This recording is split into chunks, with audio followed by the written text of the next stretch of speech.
안녕하세요, 여러분. 네, 다시 또 인사를 하려니까 좀 어색하네요. 방금 풀어봤던 쪽지 시험은 어떠셨나요? 네, 여러분 즐거운 시간 보내셨나요? 저도 아직 헌법을 다 외울 수 있는 건 아니지만 여러분에게 좋은 선생님이 되기 위한 여러 가지 방법 중 하나로 헌법을 제대로 아는 선생님이 되어야겠다고 생각해서 도서관 식당에서 소녀시대의 다시 만난 세계를 들으면서 헌법으로 빽빽이를 하던 시절이 떠오르네요. 처음에는 어렵고 익숙하지 않던 헌법이 그때 그 시간들을 계기로 제 삶에 더 가까이 다가오게 되었습니다. 여러분 중에서도 저와 같이 그 신기하고 뿌듯한 경험을 한 친구들이 많기를 바라면서 오늘 수업을 시작해 보도록 하겠습니다. 오늘은 2차 시인데요. 헌법 쪽지 시험을 바탕으로 1학기 학습 내용을 구조화해서 여러분 머릿속에 뼈대를 세우는 시간을 갖도록 하겠습니다. 오늘은 포트폴리오 1장을 준비하시면 되고요. 우리가 본 쪽지 시험에 해당하는 종이겠죠? 그리고 이 종이는 수행평가에 해당하니 꼭 잘 보관해 주시고 파일 준비한 거 잊지 않으셨죠? 그리고 교과서는 3, 4쪽에 목차를 참고해 주시면 되겠습니다.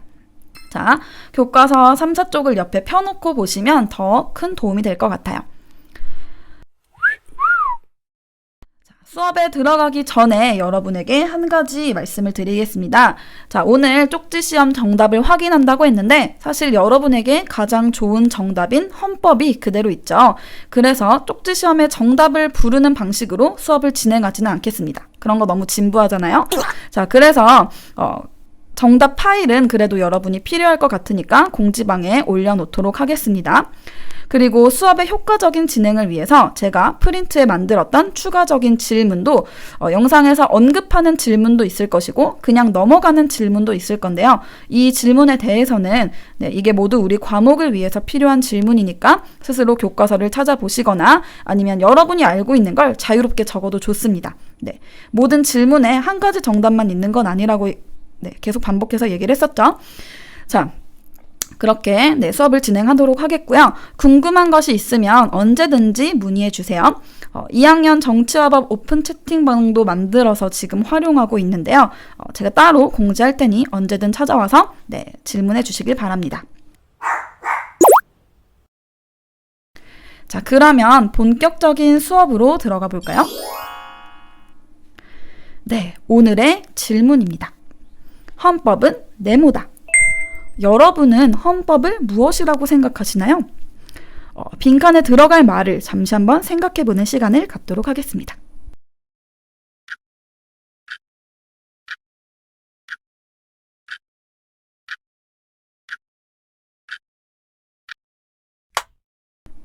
오늘 이 질문에 대한 여러 가지 답들을 찾아보며 우리의 뇌에 이렇게 너저분하게 정리되지 않았던 교과서의 학습 주제 그리고 여러 가지 키워드들이 헌법을 중심으로 이렇게 구조화될 수 있을 것입니다. 여러분이 애쓰지 않아도 제 수업을 잘 따라오시면 여러분 머릿속에 예쁘고 튼튼한 집이 생길 거예요. 자, 안 그래도 집값이 참 비싸죠. 그래서 우리 머릿속에라도 예쁘고 튼튼한 집들을 많이 지어가 보도록 합시다. 자, 방금 전 질문에 대한 첫 번째 저의 대답입니다. 헌법은 초대장이다. 헌법이 무슨 초대장이냐고요? 헌법은 대한민국으로의 초대장입니다. 자, 우리가 사람들을 집에 초대하려면 어떻게 해야 될까요? 자, 우리가 카톡으로 초대장을 보낸다고 한번 상상해 볼까요? 무슨 내용을 보내줘야 되죠? 먼저 우리 집이 어디에 있는지 가장 중요하겠죠? 그리고 우리 집에 지금 누가 있는지, 그리고 우리 집에서 무얼 할 건지, 그리고 우리 집은 어떤 모습인지, 우리 집에서 지켜야 될 것들이 조금 있다면 그런 것들을 미리 알려주는 게 좋겠죠? 자, 국가로 사람을 초대할 때, 국가로 국민을 초대할 때도 마찬가지입니다. 국가의 3가지 구성 요소인 주권, 영토, 국민에 대해서 가장 먼저 알려주는 것이 인지상정이겠죠. 자, 그래서 우리 헌법 1조부터 9조까지는 대한민국의 주권은 어디서 나오는지, 영토는 어디인지, 국민들은 어떤 사람들인지, 그리고 다른 나라와는 어떻게 지내려고 하는지, 대한민국에서는 어떤 정치적인 모임을 가질 수 있는지 등등을 이야기해주고 있습니다. 우리나라 좋으니까 어서 오라고 지금 유혹하고 있는 거죠. 네, 그래서 우리 헌법 1조부터 9조까지는 대한민국의 주권이 어디서 나오는지, 영토는 어디인지, 국민들은 어떤 사람들인지, 다른 나라와는 어떻게 지내려고 하는지, 대한민국에서는 어떤 모임을 가질 수 있는지 등등을 이야기해 주려고 하는 것입니다. 우리 교과서의 관련 주제로는 민주주의와 법치주의, 헌법의 기본 원리가 있습니다. 관심 있는 학생들은 시간 날 때 한번 가볍게 살펴보시길 바랍니다. 자, 그래서 결론. 헌법은 대한민국이라는 국가이자 큰 정치적 결사체로의 초대장인 것입니다. 자, 두 번째, 헌법은 계약서입니다. 여러분은 계약을 한 적이 없다고요? 네, 맞아요. 우리가 직접 계약을 하지는 않았지만 우리는 어느 한 국가나 사회에 태어나고 소속되면서부터 당연히 사회계약을 맺은 것으로 간주됩니다. 사회계약이란 쉽게 말해서 국민은 국가에게 권력을 위임하고 그 권력을 위임받은 국가는 국민의 평화와 안전, 자유를 보장하기로 하는 계약을 말합니다. 그러니 대한민국에 태어난 우리도 대한민국이라는 국가와 사회계약을 맺고 있겠죠. 자, 이 사회계약을 담은 그 계약서가 바로 헌법인 것입니다. 계약은 권리와 의무를 발생시키는 약속을 말하는데요. 자, 그러면 우리는 대한민국과의 계약을 통해서 국민으로서의 권리와 의무를 동시에 얻게 됩니다. 그럼 대한민국은 국민들에게 어떤 권리를 보장하기로 약속했을까요? 네, 여러분이 잘 알고 있는 기본권 5가지 우리 통합사회 시간에 계속해서 외웠었죠. 네, 자유권, 평등권, 참정권, 사회권, 청구권이 있고요. 자, 그리고 우리 이제 2학년으로서 인간으로서의 존엄과 가치, 행복추구권이라는 조금 더 추상적이고 본질적인 권리에 대해서도 학습을 하게 될 것입니다. 자, 이런 국민의 기본권에 대한 내용은 헌법 제10조부터 37조까지 나와 있고요. 네, 한번 쭉 읽어보시면 감동이 물밀듯이 밀려올 것입니다. 자, 이번 학기 우리가 배울 내용으로는 기본권의 보장과 제한이 있습니다.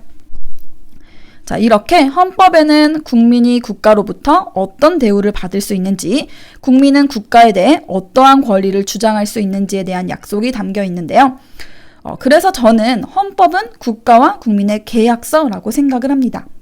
자, 그런데 계약의 당사자인 여러분이 계약의 내용을 잘 모르면 어떻게 될까요? 네, 속임을 당하거나 손해를 볼 수 있겠죠. 그래서 우리가 헌법을 늘 잘 알고 늘 곁에 두어야 하는 것입니다. 자, 마지막 선생님의 생각입니다. 헌법은 설명서입니다. 무슨 설명서인가요, 선생님? 아, 계약의 내용을 설명하는 설명서 아니냐고요? 네, 맞아요. 하나를 들으니 둘을 아는 친구들 역시 대단합니다. 자, 뿐만 아니라 헌법은 국민이 국가에게 잠시 빌려준 권력을 어떻게 사용할 것인지에 대한 설명이 담겨 있기도 합니다. 그럼 국민의 권력을 대신 사용하고 있는 기관들은 어떤 것들이 있을까요? 네, 여러분 어려서부터 삼권 분립 정말 많이 들어보셨죠? 삼권 분립에 해당하는 기관, 네, 다 같이 이야기해 볼까요? 네, 입법부, 행정부, 사법부가 있고요. 자, 그리고 또 사법부의 또 다른 기관이자 제4의 권력, 헌법이 무엇인지 해석하고 헌법이 잘 지켜지는지 감시하고 있는 헌법재판소도 국민의 권력 일부를 잠시 빌려 쓰고 있는 대한민국의 권력기관 또는 헌법기관입니다. 이런 기관들의 주인이 사실은 여러분이라는 사실 참 멋지지 않나요? 그러니 우리가 더 헌법기관이 하는 일들에 대해서 관심을 갖고 있어야겠죠. 우리가 주인인 이 기관들을 누가 마치 자신의 것인 것처럼 차지하고 있는 건 아닌지 우리가 늘 감시해야 될 것입니다. 자, 이에 대한 헌법의 조항은 제40조부터 제113조까지인데요. 조 아래 항들, 그 자세한 내용이 담겨있는 항들이 많기 때문에 이 부분은 양이 굉장히 많습니다. 그리고 굉장히 어려운 내용이라고 느낄 수 있는데요. 하지만 여러분 헌법을 늘 곁에 두시고 이 부분을 자주 읽어보시면 국가기관의 역할과 한계를 학습할 때 너무나도 큰 도움이 될 것이고요. 그리고 이 부분을 반복해서 읽으면 여러분 뉴스가 들리기 시작합니다. 자, 뿐만 아니라 우리는 이런 조항들 속에서 우리나라의 정부 형태가 무엇인지도 알아낼 수 있어야 하는데요. 조금 TMI를 드리면, 자, 민주국가의 전형적인 정부 형태에는 의원 내각제와 대통령제가 있는데요. 이 둘은 행정부와 입법부의 형성 방법, 그리고 그 둘의 관계의 성격에 따라 구분됩니다. 이 부분을 공부할 생각을 하니까 진짜 생각만 해도 신나네요. 자, 우리 해당 단원에 가서 더 자세하고 재미있게 배워보도록 하죠. 자, 잠시요. 여러분 프린트를 꺼내주세요. 프린트를 보시면 질문이 있습니다. 3번에 괄호 3번 별표가 3개 쳐진 질문인데요. 여기 진짜 너무너무 중요하니까 별표 100만 개 치세요. 네, 지금 치세요. 시간 없으니까. 자, 지금은 3개만 치고 나머지는 집에 가서 치세요. 여러분 지금 집이죠? 네네네. 그럼 동영상 끝나고 치세요. 자, 이제 화면을 보세요, 여러분. 입법부와 행정부만 서로 견제하는 것이 아니라 다른 기관들끼리도 서로 이렇게 권력을 제대로 쓰고 있는지 감시하고 견제합니다. 이렇게 권력기관 또는 헌법기관 사이에 권력의 견제와 균형이 필요한 이유는 무엇일까요? 네, 이 질문에 대한 답은 여러분이 일단 생각해서 써보시고요. 진짜 정답은 해당 차시에서 함께 탐구해 나가도록 하겠습니다. 그런데 제가 갑자기 생각이 났는데요, 여러분. 이거 통합사회 시간에 엄청 강조하지 않았어요? 네, 네, 저만 기억하는 거죠? 네, 알겠어요. 자, 이제 4번째로 넘어가겠습니다.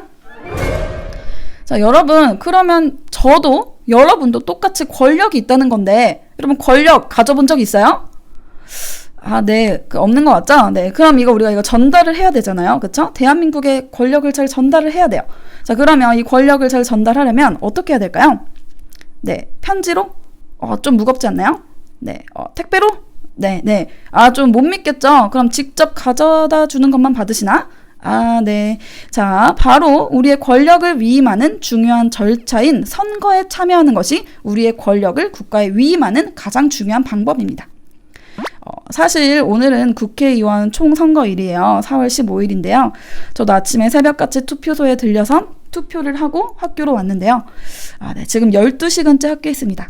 네, 사실 이 영상을 화요일 어제까지 올리라고 하셨는데요. 네, 지금 만들고 있어요. 네, 죄송해요, 교감 선생님. 자, 그런데 갑자기 궁금하네요. 오늘 투표를 통해서 보낸 제 권력이 대한민국에 제대로 도착하는 거 맞아요? 제가 이렇게 표를 던졌잖아요, 오늘 가서. 근데 이게 표가 갑자기 죽거나 이렇게 안 가고 그러면 어떡하죠? 네, 선관위 책임지실 건가요? 네, 흥분했단 말이죠.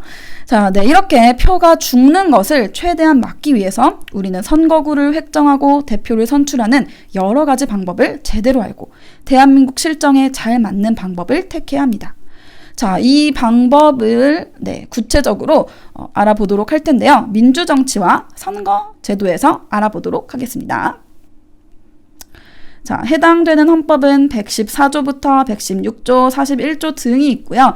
이 부분은 헌법에 자세히 나와 있지 않기 때문에 정치학의 내용과 그리고 그 선거에 관련된 선거관리법 을 바탕으로 학습을 하게 될 것입니다. 어렵게 생각하지 마시고요. 자, 관련 주제는 민주정치와 선거제도입니다. 별표 많이 쳐두시고요. 자, 5번째 넘어가 보도록 하겠습니다. 네, 자, 우리 국민 몇만? 네, 5천만이죠. 근데 청와대는 몇 개요? 네, 하나. 국회 몇 개죠? 하나. 국회의원 몇 명? 300명. 네, 심지어 다 서울에 있단 말이죠. 이거 안 되겠죠? 네, 그래서 이런 중앙정부와 달리 지방에서 지방의 실정에 맞게 이를 스스로 해결하려고 국민들이 더 행복할 수 있도록 하려고 우리는 지방자치를 실현하고 있습니다. 예, 이거 아시죠? 자, 넘어갈게요. 지방자치 역시 헌법 117조, 118조에 나와 있고요. 우리는 지방자치의 의와 과제를 통해서 지자체의 종류, 하는 일, 필요성에 대해서 굉장히 자세하게 알아보게 될 것입니다. 네, 이 부분을 공부하고 나면 지나가던 구청이 예를 들면 성북구청, 강북구청 이런 것들이 다시 보이게 될 것입니다. 자, 드디어 마지막입니다. 네, 이제 저도 집에 갈 수 있는 건가요? 네, 아니에요. 사실 한 과목 더 만들어야 되거든요. 네, 학교에 라꾸라꾸 침대 좀 사주실 분 계신가요? 자, 제가 헌법은 뭐라고 표현했었죠? 네, 초대장, 설명서, 계약서라고 했는데요. 우리 생활에서 초대장, 설명서, 계약서 등등의 내용이 잘못되었을 때 여러분 어떻게 하실 건가요? 네, 제가 선지를 드릴게요. 1번, 모른 척한다. 2번, 싸운다. 3번, 버린다. 4번, 고친다. 정답은 뭘까요, 여러분? 네, 고쳐야죠, 여러분. 모른 척하거나 버리면 안 돼요. 자, 싸우는 건 네, 시민 불복종의 4가지 요건 우리 겁나 달달 외웠죠? 네, 그 조건에 맞을 때만 싸울 수 있어요. 자, 그러면 어떻게 이 계약을 고칠까? 자, 우리는 헌법이라는 계약서의 주체로서 계약이 불공정해서 이를 더 이상 지속시킬 수 없는 경우에 이 계약을 수정하는 방법을 배우게 될 것입니다. 누가 이 헌법 개정을 발의하거나 제안하는지, 그리고 그 내용을 국민들에게 얼마나 어떻게 알리는지, 자, 우리 주권자인 국민이 계약의 수정 절차에서 어떤 역할을 하는지 이런 것들을 상세하게 알아볼 것입니다. 자, 이러한 헌법의 개정 절차와 요건은 우리 헌법 128조부터 130조에 나온 내용을 정리한 것으로서 국가기관의 역할과 한계를 학습하면서 아마 입법부에서 법률을 개정하는 절차와 비교하면서 비교적 자세하게 학습하게 될 것입니다. 그리고 수능을 선택하는 친구들 문제가 어렵게 나올 수 있기 때문에 저를 잘 따라오셔야 하고요. 그리고 우리 당연히 그러면 중간고사, 기말고사에서도 네, 제가 어렵게 내겠죠? 네네네. 자, 다음에 한쪽에게 너무 불리한 계약은 정의로운가요? 그렇지 않은가요? 네, 정의롭지 않죠. 옳지 않습니다. 법은 정의를 추구하는 것이기 때문에 정의에 어긋나는 법은 어떻게든 조치가 취해져야 합니다. 이 법의 이념인 정의에 대해서도 또 헌법이 아니라 법률을 개정하는 절차 또는 법률이 헌법에 어긋난다는 것을 누가 판단해 주는지에 대해서도 우리는 곧 학습하게 될 것입니다. 자, 그러면 이제 제가 여러분에게 한번 물어보겠습니다. 여러분, 헌법은 무엇이라고 생각하시나요? 네, 여러분의 통통 튀는 아이디어를 온라인 클래스 대화방에 마련해 놓은 이벤트 헌법은 네모다 게시물에 댓글로 달아주시길 바랍니다. 통통 튀는 아이디어를 공유한 친구들, 그리고 또 의미 있는 답변을 해주신 친구들에게는 여러 명을 선정해서 등교 개학 후 맛있는 커피 크래커를 드리도록 하겠습니다. 네, 저는 생활안전부에 그대로 있고요. 자, 다음에 오늘 수업은 이제 여기까지입니다. 자, 지금부터 그래픽이 나올 건데요. 제가 수정을 못했어요. 그냥 보세요. 네, 마치 다시 시작하는 것 같죠? 자, 다음 차시에는요. 헌법이 아니라 정치의 의미와 기능에 대해서 학습하게 됩니다. 오늘처럼 교재와 필기구 잘 준비해 주시고요. 다음 차시에는 별도의 프린트는 없습니다. 자, 대신에 수능 특강 교과서 잘 챙겨 주시고 또 법과 정치를 사랑하는 마음 한구석에 어딘가 있어야 분명히 잘 가져오시고요. 네, 자, 오늘은 여기까지 하도록 하겠습니다. 자, 오늘 우리 첫 만남인데 어떠셨나요? 정치와 법이라는 과목에 대한 흥미가 막 돋지 않으세요? 네, 저만 즐거웠다고요? 네, 잘 알고 있어요. 자, 여러분이 정치와 법을 사랑하게 되는 그날까지 오늘은 이만 마치겠습니다. 안녕.